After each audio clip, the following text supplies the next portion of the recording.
Welcome to The Script, a podcast on the Ohio State Buckeyes. His real name is Cardale Jones. His nickname is Beanie Wells. My name is Dave Holmes. Follow us on social at The Script OSU. Subscribe right now on YouTube. We have a fun show coming up in just a few minutes. Jim Tressel, national champion head coach of the Buckeyes and lieutenant governor in the state of Ohio, will join us here in studio. But first, guys, let's talk about that win over Illinois, 34-16.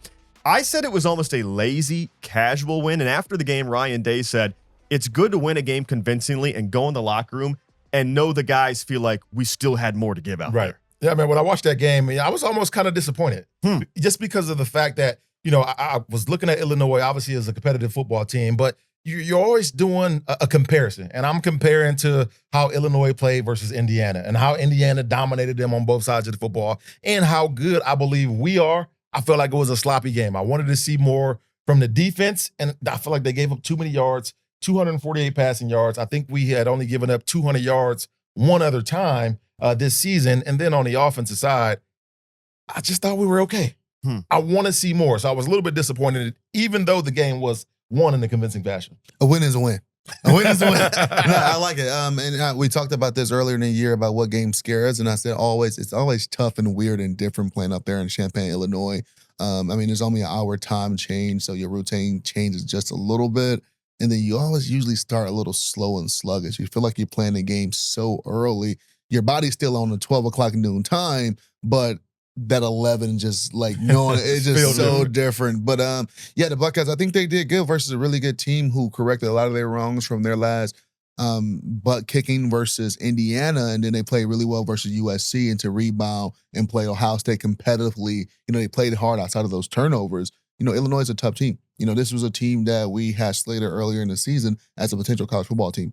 So to beat them by 14.5 plus points, I think was good for the Buckeyes. But yeah, you definitely got that feel that, this could have been or should have been a lot uglier than it was. Julian saying 166 passing yards, by far his lowest output of the season. Is there any concern there, guys, that at some point they're going to have to let this guy sling it to win a football game? Yeah, I don't think there's any concern in terms of his ability to be able to do it. I think right now the coaching staff has still just been trying to get him comfortable with being a starting quarterback and still building this confidence in the same sense. And what better way to do that than just dink and dunk? But no question, I believe at some point during this season, we're going to have to see him air it out because you want to know what you have. And then two, you want to know if you get in trouble in a situation, will your quarterback be able to bail you out with his big arm? And you have to be tested at some point. Yeah, for sure. And I said this going into this game, if I'm Illinois, I'm throwing everything, including the kitchen sink, at this Ohio State offense because I want to force Julian saying I want to force him to make the right decisions 24/7. I got to find a way to lessen the blows that Ohio State defense is going to put on my offense and Luke Altmaier. So, giving them different looks, keeping everything in front of them, forcing them to continue to be patient. And then I love the way they're bringing him along slowly but surely because you don't want a young freshman to peak too early, right? And this is no knock, but I think we're starting to see the last 2 weeks a little bit of bringing a guy along too fast, maybe. I think with Bo Jackson not having as big of an impact in this game. I know he had a good touchdown run, but some of those big explosive runs we saw earlier in the season, he's like, oh, yeah, he did this versus this. I think he's going to be ready. Continue to spoon feed these guys, and we have the luxury to do so because, one, of the other playmakers around these guys, and then two, playing with the best defense in the country. I had a chance to talk to some of the guys one-on-one after the game. Davis and Igbinosin told me, I'm mad we gave up the touchdown in the red zone. I thought we'd go all year without it. I'm like, well, that wasn't going to happen, but I love that you think it was going to happen. Jermaine Matthews Jr., I talked to him. He said the same thing. Yeah, we didn't want to give up any of them. I guess it was going to have. Right, exactly. Beanie said they gave up too many yards. I will say this. Luke Altmaier hadn't turned the ball over all year. They forced 3 turnovers, 2 of them on Altmaier. So at least from a big play standpoint, the defense did that. Right, yeah, no doubt. Our defense is great. And, I'm splitting hairs when I'm sitting here dissecting. Yeah, number one team in the country. Right, when I'm sitting here dissecting them and saying things that they could have done better. Anybody else in the country would be satisfied. I just know how good we are and how good we've shown we can be. So when things do happen, a team does move the ball on us a little bit, you're kind of like scratching your head like, why is that going on? Why is that happening? That's not supposed to be happening. Yeah, not used to seeing that in the first 5 weeks of the season. It's great that IGB and Jermaine Matthews Jr. has, made those comments to you after the game, because that's just in regards of high of a standard that team and that defense hold each other to, of not able just wanting to give up a touchdown in the red zone, but clearly want to continue to go out there and dominate. Let's not get this twisted. It's still a ranked top 20 in Illinois team. Yes. Still a team that's going to, if things shape out and they win out, they're still going to be in conversations about college football playoffs. And they did a good job of beating them. So don't want to be too critical of it. A win is a win, and on to the next one. Yeah, but we're kind of spoiled, though, so that's the only thing. Well, Why we're being critical. Well, that's the thing. So they're the number one team in the country. I think all three of us think that if Ohio State plays at its ceiling, they are the best team in the country. Yeah. So we are nitpicking here on an 18-point road victory against a top 20 team. My goodness. One guy who hasn't gotten too many flowers on this show is Sonny Styles, because we talk about Arvell Reese all the time, but Sonny had 10 tackles, I believe 8 of them solo.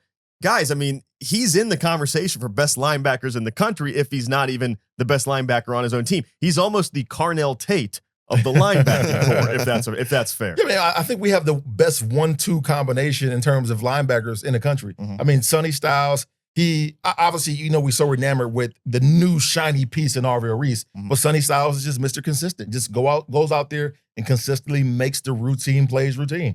Yeah, I think the biggest thing why we don't talk about Sonny Styles as much, not just on the show, is because we used to see him over the last 3 years. Yeah. Like, we know he's going to make that one-on-one tackle in open field. We know he's going to be in position and play the ball well and not going to go out there and get bonehead penalties. And then you look up, he quietly got 10 tackles, 8 of those are solo. And you're like, well, that's his norm. It's almost a comparison of when we talk about the MVP in sports, or in particular basketball, because if you look at it statistically, LeBron James could have been an MVP so many different times. Yes. Right. But it usually goes to the most improved superstar versus the most consistent guy. And I think Arvell Reese has been getting a lot of hype because he has jumped and exploded on this scene with doing things that Sonny Styles been doing. So that's where Sonny is getting a little bit lost in the shuffle a little bit, because he's been doing this for 3 years. No, that's a great point. I remember joking back in the 90s that, Michael Jordan actually won 7 or 8 straight MVPs. He just let Charles Barkley and Karl Malone keep him at their house a couple times. For sure. Because you're like, he's the best player. You take it for granted sometimes. I want to get your thoughts on the Illibuck. So after the game, I was there on the field, and it was so funny. Jeremiah Smith's holding this just ugly wooden turtle. It's so ugly now. And Ryan Day is like yelling as they're getting ready to do Carmen. Ryan Day, I tweeted the video of his yelling, get the turtle out in front. Put him in front of Carmen. So I'm walking off the field with Ryan, and I said, what a job you have. You grind 100 hours this week just to walk out here with a wooden turtle. He kind of laughed. He said, it's wild, right? So what do you guys think about the Illibuck? It's one of the goofiest things in college football, but I guess this is what makes college football fun. It is so goofy, but I mean, you always see those other teams that have those shiny gifts or whatever that they exchange on wins loss. So it's fun for the Buckeyes to have one. Yeah, little brown jug. What is it though? Like, dude, I'm curious because it looked I don't even remember the backstory. It looked different from when we were playing. It wasn't as bright orange or whatever it is. Yeah. But so the teams don't get one every year. They just put the number of year they won. Okay. But yeah, it's kind of crazy. I mean, I never seen anything around a Woody ever. I don't even know if it comes back with the team or where it's been held. It's probably like in a desk drawer though. Has anyone seen anybody seen Little Buck? Yeah. But no, it's great to continue to win, I guess, that rivalry game. I guess, and have that trophy. But yeah, it's a little sad. Hanging in the lobby of the Woody Hayes. This is why you come to Ohio State, to win natties, Heismans, and wooden turtles. Respect the Illibuck. All right, so we move on now. Wisconsin this week on the road against Madison, one of my top 5 college towns in the country. If you've never been there, you got to go. Beanie's going this week? Yes. Love it. Yes, Love it. indeed. He's going to be up at Camp Randall. He'll be jumping around in the fourth quarter. Four straight losses, though, by a combined 92 points. They just got throttled at home to Iowa, 37-0. 37 to Iowa is like a decade's worth of points for the Hawkeyes. No question. When you're giving up 37. So, guys, Luke Fickell on the hot seat. Now, we're going to ask Coach Tressel in our next segment about Luke Fickell. He knows him obviously quite well.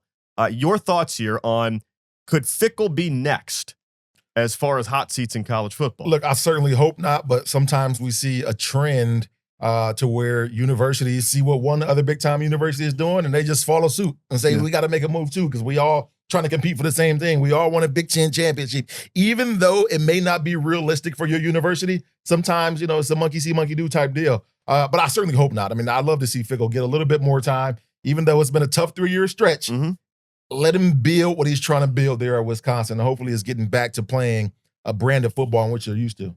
Yeah, I mean, hot seat, more like buy seat. So, I mean, hopefully he don't get to that point. Clearly, he's on a hot seat right now, well, especially after the performance this past weekend to Iowa at home. The biggest thing I would love to see from Luke Fickell is to start to show some forms of, togetherness.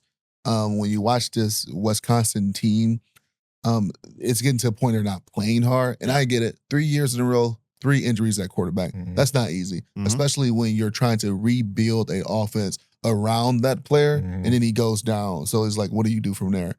But the day and age of college football, we just saw it in Happy Valley. It's kind of what have you done for me lately type of situation, even though Franklin had, 3 times as much time at Penn State than Lucas had in his short tenure at Wisconsin.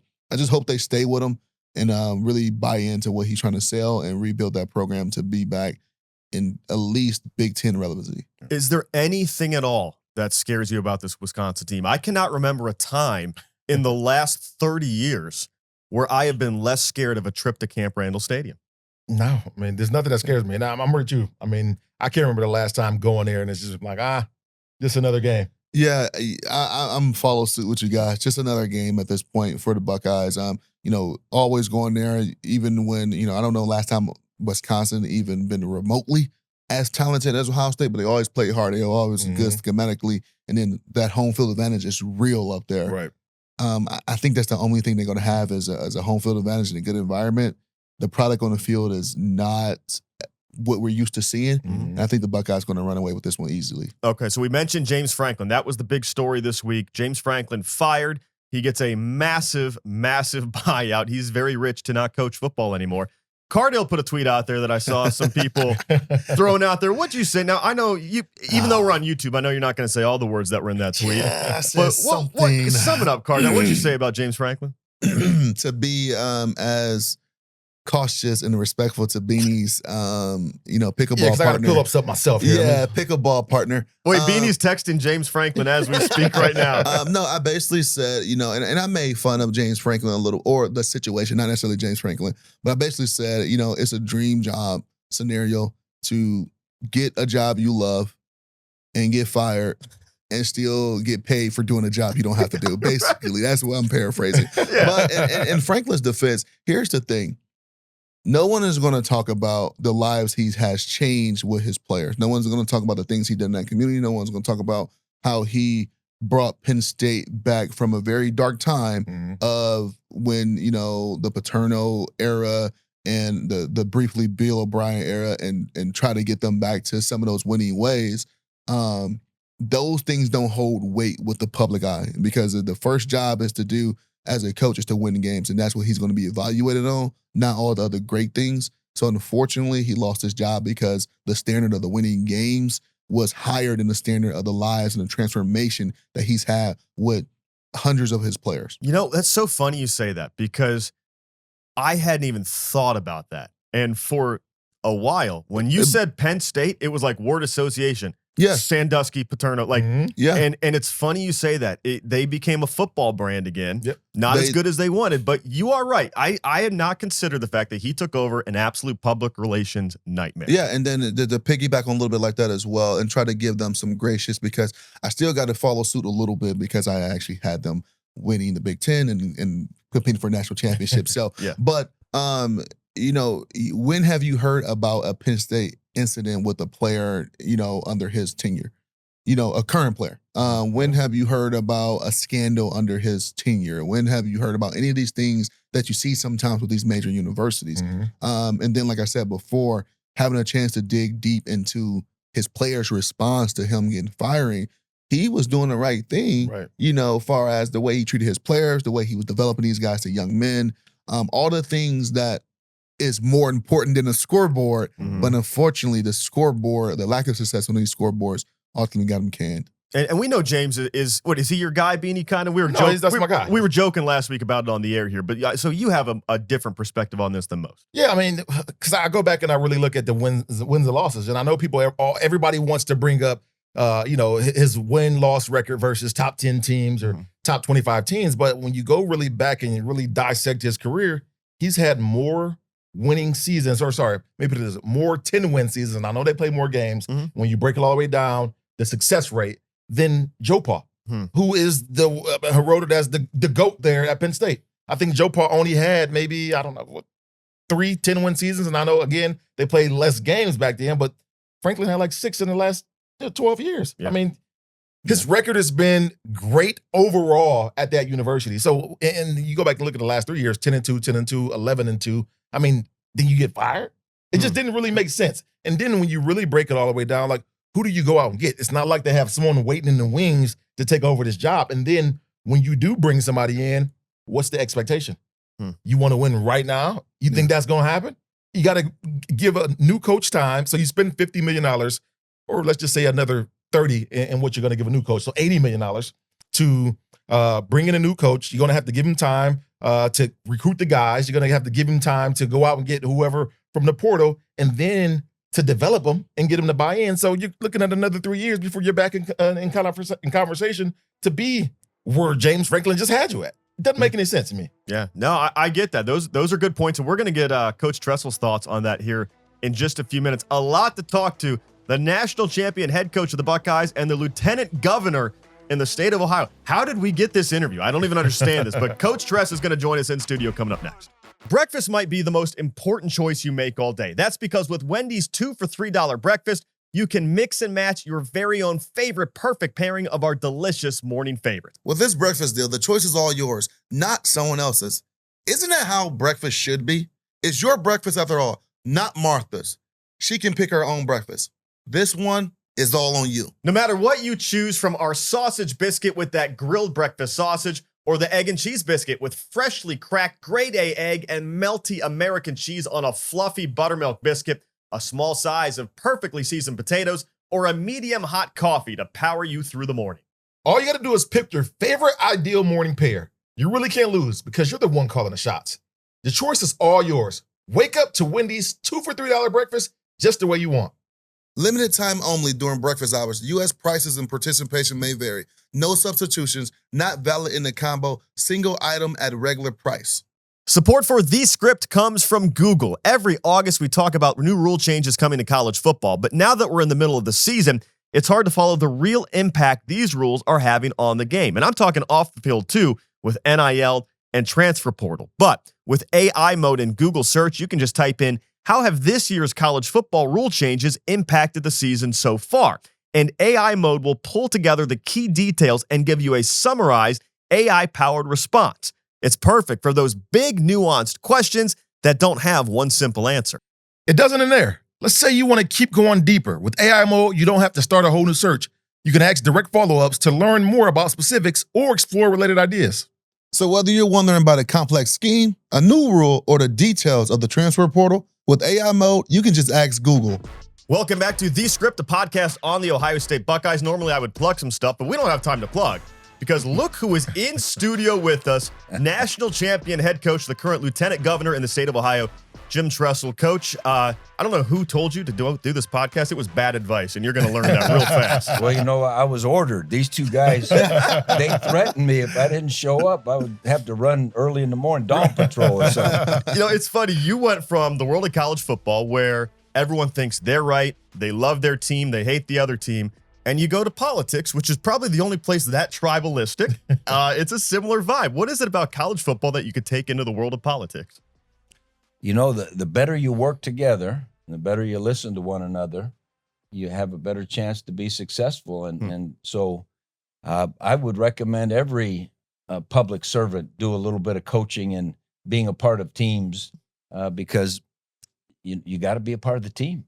This guy was a part of your team. Beanie, what do you remember about Coach Tress? What kind of coach was he? Oh, man, one of the best. I mean, one of the quotes that stick out in my mind is that, you know, people will never care how much you know unless they know how much you care. That's something that stands true, that Coach Tressel always stood on and, you know, he believed in, and he always preached to paying it forward. And that's why he's my guy today. I mean, at any point in time, you know, I could pick up the phone and call him. I was just, matter of fact, just a couple of weeks ago, when we were playing Texas, I just happened to FaceTime him. Didn't know if he would answer or not. He answered immediately, and I was shocked as heck. I mean, and obviously I was with Mac Brown, so Mac wanted to say hello to him. Yeah. But, I mean, just the relationship that he has, not just with myself, but all his guys. Any I good was Beanie proud Wells that I stories? knew how to FaceTime. Because man, sometimes I'm fumbling around with this thing. How do I do that? You know. Give us a good Beanie Wells story, Coach. What do you remember about Beanie? Oh, my first recollection of Beanie was when he was at youth camp in, I don't know, 9th or 10th grade, and he was over working with the linebackers. Remember that? Uh-huh. And my brother, who was the running back coach, came over, and they said, "Oh, there's a good guy, and there's a good guy." You got 4,000 kids there, and they said, "Well, there's this guy working over there with the linebackers. That I don't think he's a linebacker, but we need to get him over here with the running backs." And we pulled you over, put him with the running backs, and shoot, the rest is history. Cardale, how'd you meet Coach Tress? What's your story with him? Oh, through the recruiting process, Yeah. up in Cleveland, Ohio, Glenville recruiting, and then just had a great relationship with Coach Ginn over the years. And I believe the first real experiences we just played, my junior year, we just played Massillon Tigers in the playoffs. Devin Smith was on the other side of the ball. Right. Yeah. We played those guys, and after the game, I think you stuck around maybe and came up to the school, and that's my first. I'm like, holy smokes, this dude is real. That was really my first time having an opportunity to talk to him outside of just being down on campus at one of the camps and stuff like that. Was most likely bringing Ohio State to like a realistic opportunity for me. So Yeah. I remember that day you said to me, "I thought you'd be taller." That's right, Cardale. I thought you'd be taller. we talked about this all the time with some of my impulsive response. Man. So I was the same guy. So Everybody got a Cardale story about him saying something outlandish at some point in time. Yeah. Cardale's lucky social media wasn't too big back then. You got into it a little bit later on. We've been over that. Coach, I know you're doing a lot of things now in the world of politics. The Team Tressel Fitness Challenge is really cool. Tell us a little bit about what you're doing there with kids. Yeah, it's been a lot of fun. The governor said 6 months ago, he said, one of the things I haven't got done yet is create a challenge for our youth and their health. We have a lot of Governor's Healthy Ohio initiatives, this and that, but we haven't done a fitness one. He said, so I want you to get to work on that. And so I got a group of phys ed teachers together, and we talked about this or that, and we kind of focused on 4th to 8th graders. And then I called Teddy Jr. up. I said, "Hey, Teddy, why don't you be my challenge captain?" Because Teddy's like a little Pied Piper. He is. He got all the energy in the world. He's amazing, and he loves kids. Mm-hmm. And so we went to work on the thing, and we've got 183,000 kids involved in this first pilot, which is a 90-day pilot. We're just getting ready to announce at the end of October, we're going to do a second pilot in the winter. Our goal is to have 350,000 4th to 8th graders. Wow. And then someday we'd like to have every kid in the state of Ohio, and it's about fitness, nutrition, and rest. Yeah, you mentioned Ted Good Jr. Beanie, was it you that said he would just like fall out of bed, not even exercise, and still run a 4.3? Oh, man, that's crazy. That's the funny thing about it. I talked to Ted about this challenge, and my school that I adopted is Galloway Ridge Intermediate School. You guys were just there about a week or so ago. And I said, Ted, tell me what you do. It's like, yeah, I'm like, I don't talk about nutrition and fitness, and I do the cardio with jumping jacks and things like that. And I'm just reflecting on the stories that Beanie told us about 4 weeks ago. He's like, the guy's diet was horrible. His diet was horrible. He said he busted his butt and worked out. So he was missing one of those key nutritional factors in there of being a high-power athlete. He was putting 83 in a Lamborghini. You know what I'm saying? But still out there perform like he was putting a high octane. So it's great to see that Ted Jr. and then clearly led by you is kind of reshaping that narrative of the positive things we need to put in our body. There's funny, Coach. When I bring your name up to people, one of the first things they bring up is the sweater vest. And it's funny how, you think of Tom Landry with the hat. The sweater vest became such an iconic look. Is there an origin story behind how you came up with that being your signature look? Yeah, when we got here to Ohio State, the people from Nike were in, and they said, "Well, what are you going to wear on the sideline?" I said, "I don't know. What do you want me to wear?" They said, "Well, what do you normally wear?" And I said, "Well, it's a little chilly at Youngstown State, and we play a lot of night games, and so I wear a coaching shirt, but I put a sweater vest over it because it's cold." Yeah. Right. Right? Makes sense. Right? And they said, "Okay, you're wearing a sweater vest." I said, "Okay, whatever."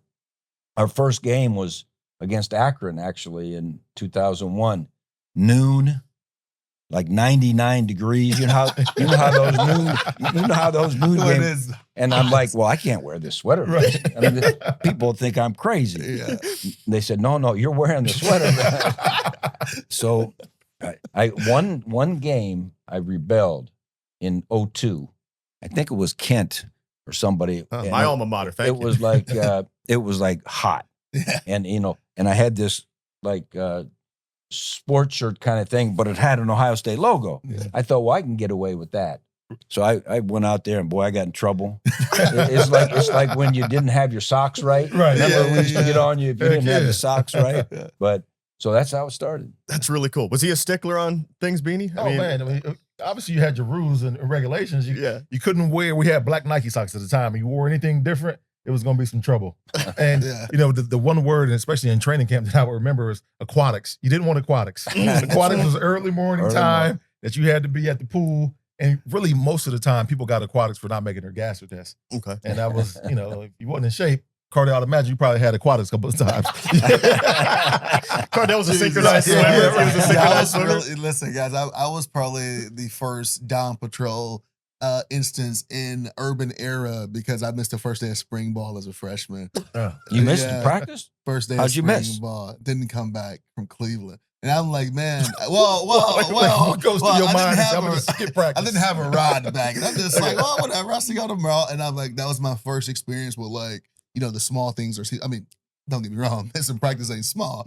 But yeah, I had down patrol every day. Honestly, this is my first Mike Vrabel story. We had the Stairmaster, and we used to call them Jesus walks because you used to hold a stick on the back of your head because if you want to hold the side, it's easier. And Mike Vrabel, he would do it just because he was fresh out the league. Mhm. And he was up there at, 5 o'clock in the morning just getting a little workout in. And he would end with the Stairmaster.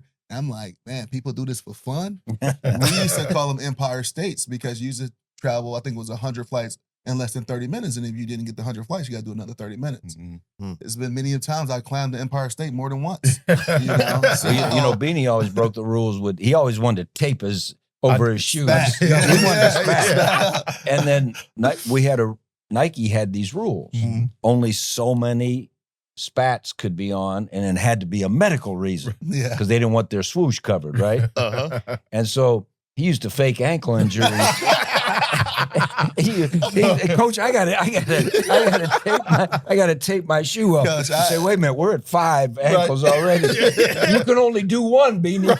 So whichever one you think is hurting. Coach, I don't know if you remember that iconic run by Beanie versus the team up north when he spun down the hole and Yeah. he took it the distance. Yeah. I wish those cleats was covered up. He needed some spat on those cleats. He did? had some moon boots on. He needed some spat. I always got so much junk for wearing the most ridiculous lineman cleats, man. It was bad, but I had bad feet, man, so I needed the comfort. Yeah. That's What funny. size are you? 13 and a half. 13 and a half. What Yeah, are yours? 13. Yeah. Yeah, you guys can't wear mine. I can't help you. Yeah. Coach, you mentioned Youngstown State, and you had history at Ohio State, Miami of Ohio, Syracuse as well, I believe. But the leap from Youngstown You State. left out the University of Akron. He's an Akron guy. I'm Come a on. Kent State guy, so Okay. I You did that. I overlooked that. Okay. all right. Still, to go from head coach at Youngstown State to Ohio State is a massive leap. And I'm wondering, was there ever a moment during that process where you had self-doubt and you thought, I don't know if I'm ready to be the head coach at the Ohio State University? Because that is a huge gig. Beanie, do you remember Doc Spurgeon? Remember old Yeah, Doc? yep. He used to hang around. Well, Doc Spurgeon was kind of my mentor. He was a retired English professor from Georgia. And I remember when we came to Ohio State, he told me, he said, there's going to be a day where you're sitting there and you're going to question whether or not you can do this. And he said, when that moment happens, you have to remind yourself, because I'm reminding you now, you can. And you have to put that behind you. And I was there maybe a month, and we're working on this and that, and we'd only had 2 weeks to recruit and trying to get to know the guys. Transition's hard. Mhm. People don't know you and so forth. And I had that little seed of doubt. I'm sitting there like 11 o'clock at night in my office. It's like, oh, man, I don't know. Can I do this? And then Doc popped into my head. And I thought, you know what? I'm going to bury that seed of doubt and, never let it pop up again. And so I think everyone has doubts at times, right? I mean, you always, but you got to bury that doubt and get prepared and see what you can do. Yeah, it's an interesting business because one of your guys, Luke Fickell, right now going through hard times at Wisconsin. And we know he can coach. We saw it at Ohio State. We sure saw it at Cincinnati. For whatever reason, it hasn't clicked yet in Wisconsin. Have you talked to Coach Fick, or what would the advice be as a mentor of his when he's going through a tough time like this? Oh, he absolutely is. He had an open date 2 weeks ago. And so I thought, well, I don't bother guys during the week of preparation. I mean, they use every minute. I mean, they don't need calls from dinosaurs, calling them up and, giving them this or that. But I thought I'm going to call him Saturday morning of his open date. I know I'm sure he gave his coaches and his players off that day. And so I caught him and there's no question. I mean, it's been a battle, and not only is it a different world, it's probably not as level a playing field, as it once was, let's face it. Yep. And then all of a sudden, for 3 years in a row, he's lost his starting quarterback. You need to have one of those, right? Mm-hmm. Right? No doubt. You need to have A few of them, right? Yeah, at least three of them. Normally. That's right. And so he's going through tough times, but it's the good news is Beanie mentioned, the care part of things. He'll never stop caring about those kids. He'll never stop being there for them. He'll step out and take the incoming, because that's just the way the head coach has to be. And you just keep fighting, and he will. And that's the frustrating part about coaching. And while I think I would never get into coaching, because on the outside looking in, and we can compare the situation to the James Franklin situation. And, on the outside looking in, unfortunately, the media, the people, the fans only care about wins and losses. But the impact that these coaches have on their players is long lasting, is lifetime, right? And then all the other great things they're doing in their communities is just like, okay, all that stuff is okay, but you didn't win the game. And now I'm completely opposite from the way you recruited me, from the way you built your staff, from the way of playing for a guy like Tegan Sr., from a way of playing with a guy like, Tom Herman. It was way more than the X's and O's and the football and the scoreboard. They was winning games that had no scores predicted on it, and games that no one saw how it unfolded. But unfortunately, in our day and age and the name of the game and the job description, you got to win the games. Well, there's that debate out there, right?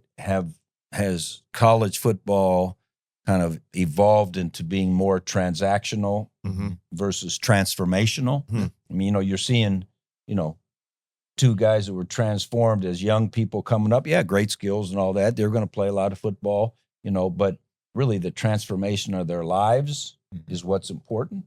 A little bit more difficult maybe in today's world. It's a little more transactional. Yeah. There's a lot more of these podcasts, and there's a lot more, right? I mean, that's just, but that is the way it is. And so you've got to be the best you can be and be as educational and transformational as you can be in this environment. And that's what I've really appreciated getting to know Coach Day. Let's face it, he's had moments where, the incoming was tough and so forth, but he kept his nose to the grindstone. He kept the big things, and kept his troops together and what they did that last 4 weeks of last year. And I've been out to practice a couple times this year. He's got a good looking group. Yeah. Really good. No He doubt. got a good looking group. Yeah. Coach, how do you think you'd be in this day and age as a head football coach? I mean, with obviously NIL, transfer portal, I don't think we had a lot of guys leave and transfer and go elsewhere, but obviously it's a different situation now with them being able to at will, essentially. How do you think you would adapt in this situation? Well, I tease some of my guys that I coached at YSU and Ohio State and saying, you know what, you'd have left me in a minute for the money, man. If you could have, and I wouldn't have been there to teach you those lessons that we learned. I think as we always talked about, the importance of culture and team and all that was always important. Today, it might be more important because you have a shorter window. I mean, your roster changes dramatically. Right. You've got young guys who are trying to work their way up, and then all of a sudden a transfer comes in who's, had 22 starts, and it's like, how does that young person What do you mean culture? What do you mean team? You just brought someone in, to take my job. So you got to work even harder at it today. And that's where I think Ryan's done a great job with it. And, if you think of the last couple national championship games, look at Washington and the team up north. I got the rotating deal. The swivel mic. The team up north in Washington were both older teams, veteran teams, good culture. They were tight within their own family. And then you look at last year's game with Ohio State and Notre Dame, two tight cultures, believing in themselves, believing in their university. I think if you're going to ultimately, become the best, you're going to have to develop that in your team because it is so transactional. But somehow you got to build that family. Yeah, and you see that with basketball as well. Yeah, with NCAA basketball over the last couple of years, the day and age of the Kentucky's one and dones, forced true freshman plan. You look at UConn went back to back, and then who else? Gonzaga, I think, won in the last 5 years, and then Houston. You look at these teams; they have older guys that's led by veterans that has been through the program. Some transfers in there as well, but understanding the importance of that culture. The recipe will be important in today's world. It used to be strictly a building of things. Now it's a building and throwing in some other spices, right? No doubt. And it's different now. I mean, even the NCAA coach is so different. Like I look at the NCAA, the way they handled Michigan, didn't do much. And I know you're not trying to be lieutenant governor of Michigan, so maybe you can speak on this, but it's different, right? Isn't it, Coach, nowadays? It's like the NCAA is becoming almost less relevant in a way. It just feels like it's becoming a few big teams. I don't know. It's just different now than it used to be. Yeah, I would say less relevant is probably a kind thing. But the one thing I think we have to be careful of, and I remember when all the stuff with Michigan was coming up about the signals and all that stuff, say, hey, don't let what someone else is doing distract you. Because if you start thinking, well, this, this because of this, no. You focus on you, and the NCAA is what it is. Who knows? 5 years from now, we'll be sitting in this same podcast saying, wow, has this world changed? Because who knows how it's going to reconfigure, right? I mean, I don't think, if anyone thinks they know, I think they're crazy. 100%. And but it'll be fun to watch, and you hope that good minds will get in the room to do the best things for young people, to do the best things for the universities, because it's so popular and it means so much to the students at every school and to the alumni and so forth. We can't screw it up. Yeah, I know you keep track of your former players. Brian Hartline is on the biggest heater in the history of recruiting. 5-star after 5-star, all these NFL first-rounders. What was it about Brian Hartline when you coached him that you thought maybe he had coaching potential in him one day? I'm not sure that I thought that right off the bat would be Hart. I'll be honest. He shook his head almost like he didn't have potential back then. I'm not sure I would have bet. You might have said Marcus Freeman because, no question about because it. Marcus was kind of a, Marcus James, them guys. Yeah, right. Yeah. But, it's a different time. And the one thing you knew Behart was competitive. That dude was competitive. 100%. And recruiting is competitive. Yeah. And no one's going to outwork Behart. Okay. But like anything else, the experiences he got to go to the NFL. That isn't easy. So he grew up a lot there. Life, gives you lessons and so forth. And then you got to be a little bit fortunate and get with a bunch of good people. And here he came back and got involved with the great staff here at Ohio State and listened closely and took his competitiveness into the recruiting and into the coaching. And, when he's out there, I watch him in practice. I mean, I'm thinking he would have been mad if someone was getting after him like that. But he's done a heck of a job. And it's now he's got another challenge, which is, how do I keep the whole picture, being the play caller and all that kind of thing. And but no, he's done a good job, but I'm not sure I would have predicted that exact. I knew he'd be good at whatever he decided to be good at. Yeah. I didn't know that he would, turn in end up being a coach. One thing that I was extremely shocked to see and thought he would be a good coach or at least a good recruiter when I think I was maybe a year or two out of college and I was back and I was watching JT Barrett throw his pro day and Hartline was out there running routes for him. Mm-hmm. You know, the year of those receivers, I think they had maybe one or two eligible guys that was able to go. And Hartline was a GA, I think, at that time as well, under the former receiver coach and that staff. And I was like, his relatability, his ability to be proven, already played at the highest level of football. I think Hartline may still have the record at Miami for the most receiving yards in the game or something like that, or at least top three. He did have versus us, the Arizona Cardinals, in 2000. Wow. 2012, it was like 253 yards. Yeah. Crazy. So with a guy, and then Hartline was never known to be a burner or had the best hands. He was definitely a technician in his route. So I would say he was an overachiever in my eyes. He was. To have the success that he had the next level. But seeing him around the players at that time when I was back watching JT, and talking to JT about him and the relatability is always a big thing. We talk about recruiting. Now, I had no clue how he was going to be a coach, and clearly he was able to transition that to what we see today. Yeah, Hartline was one of the more competitive people I've ever been around. And that's why I knew he would be successful at whatever he did, like Coach said, because if it's two dudes that's more talented, Hartline is going to make sure that he gets an advantage, whether that's him being in shape, whether that's him going a little bit harder. You're not going to outwork him. Yeah. And obviously we see that right now. And he believes in himself because I remember when he was a freshman, he came into my office and he said, Coach, I'm going to quit. You know, I should be starting. I said, be hard. Now, wait a minute. We got Santonio. We got Teddy. We got Gonzo. We got Roy. Yeah, forget all those guys. You know, but I'm better than them.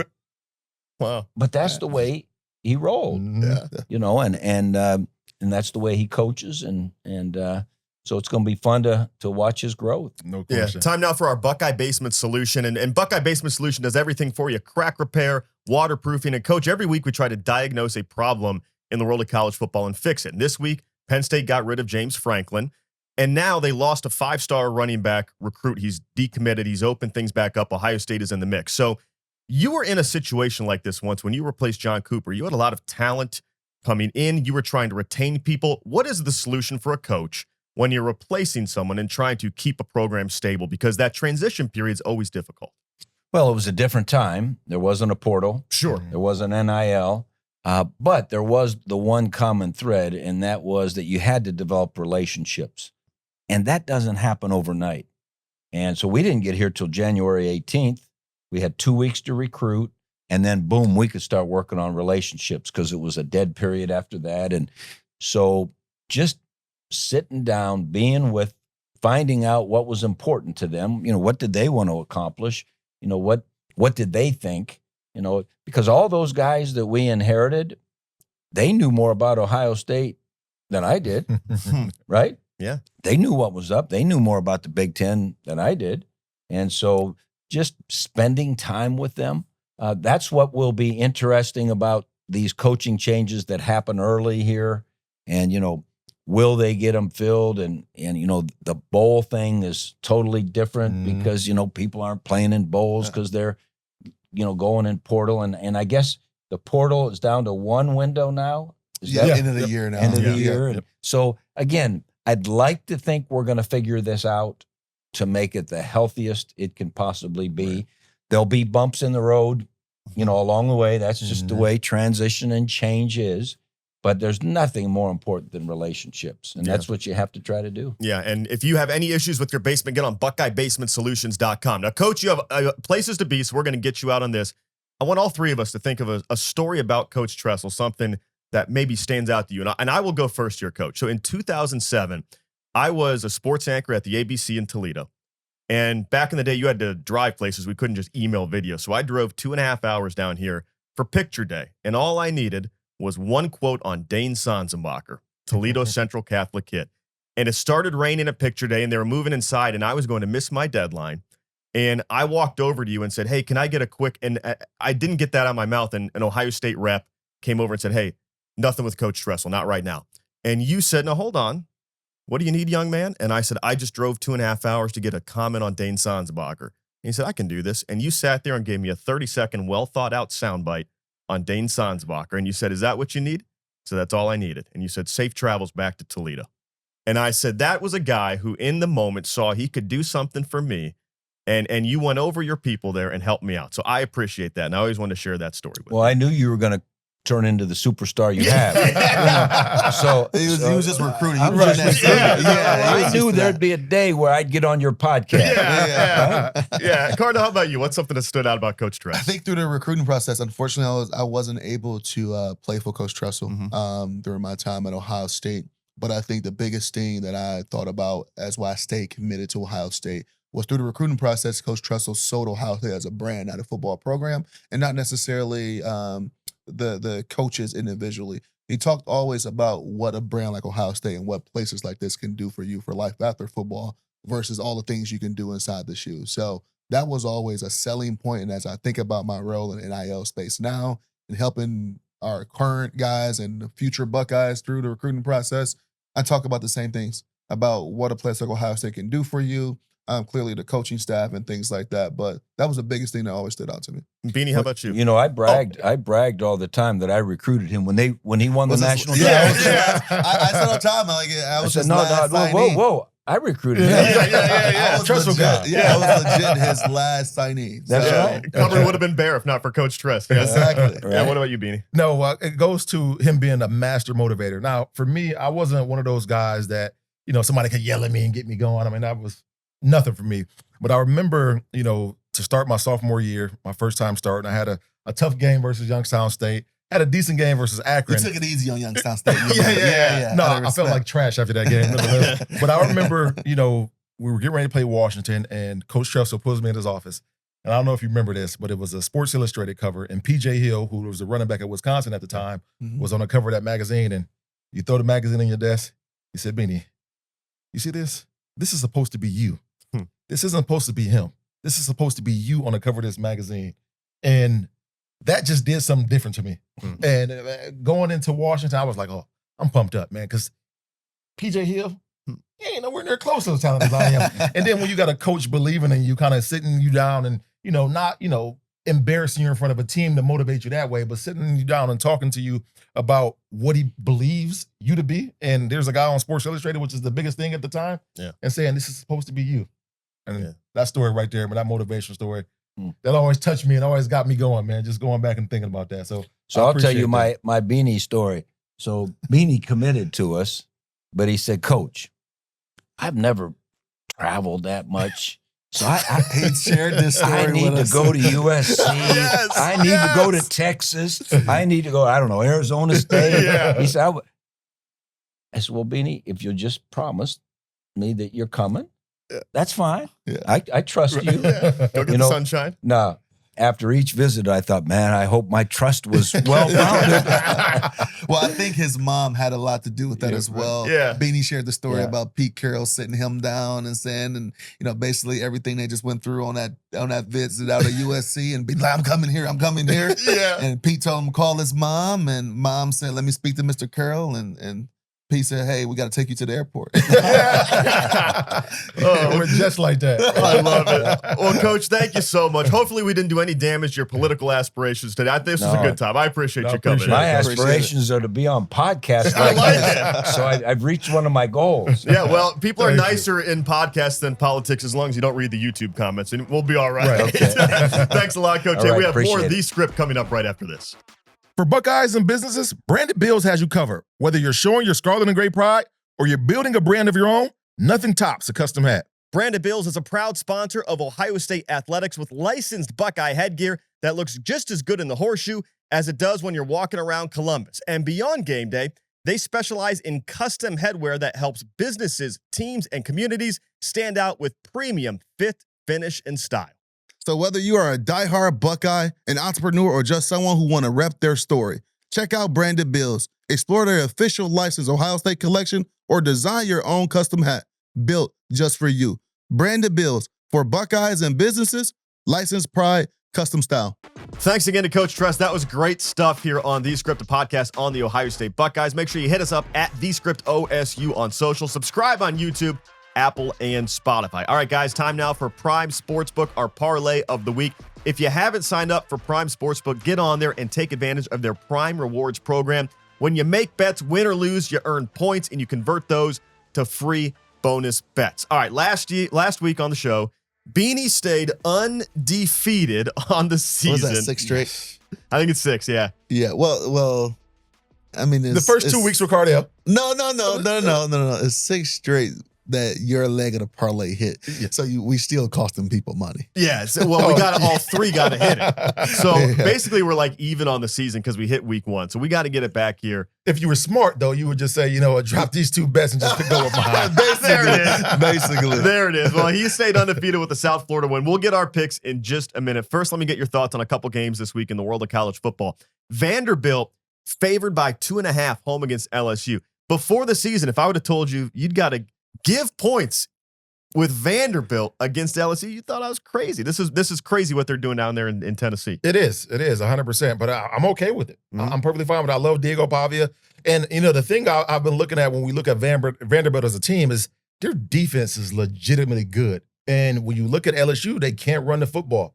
So that's going to be a deciding factor in this football game, how good Vandy's defense is and LSU not being able to sustain drives by running the rock. I totally agree. I think they're going to make LSU a one-dimensional team like they've been all year. And Nussmeier hasn't been the guy that I'm saying that I want to sling the ball around 45, 50 times a game and he's going to win on his arm.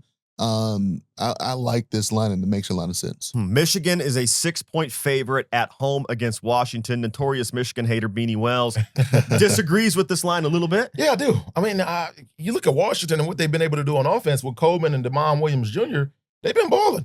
Mm-hmm. I know last week they didn't get off to the greatest of starts, but they ended that game so well. And then when you look at Michigan and how they fared last week on the offensive end versus USC, they struggled at quarterback.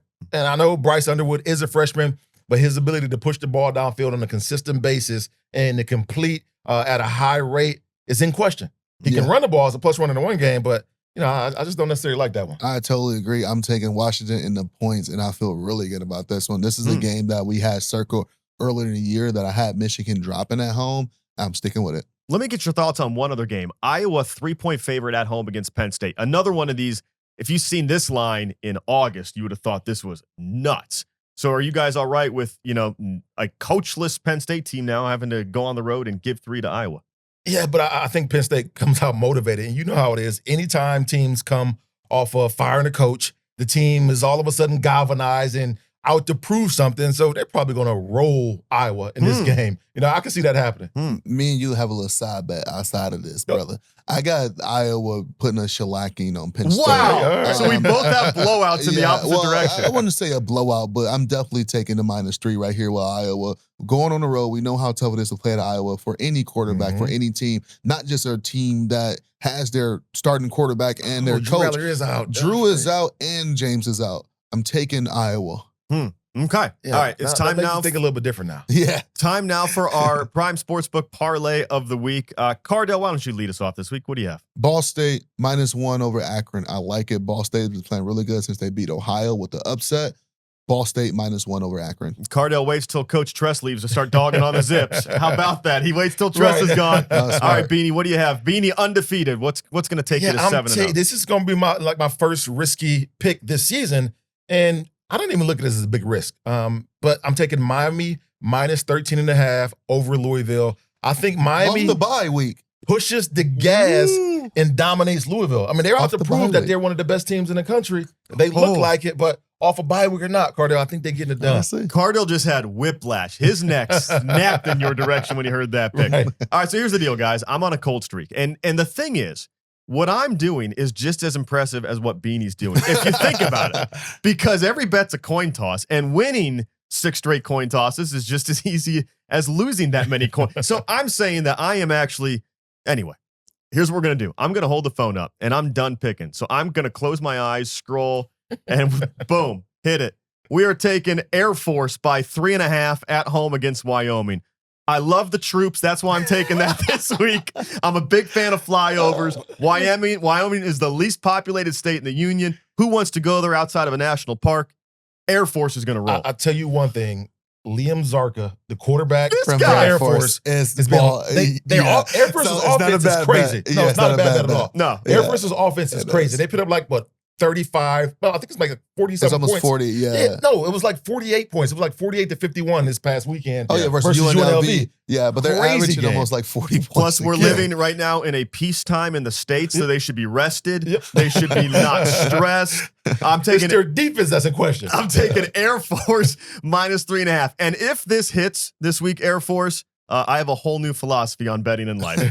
So make sure you get on Prime Sportsbook and join their rewards program. Like I said, must be 21 and over to play. Odds subject to change. If you think you have a gambling problem, please call 1-800-GAMBLER. Thanks again to Coach Tress. That was awesome to sit down with the Lieutenant Governor. We'll see you back here next week for another edition of The Script, a podcast on the Ohio State Buckeyes.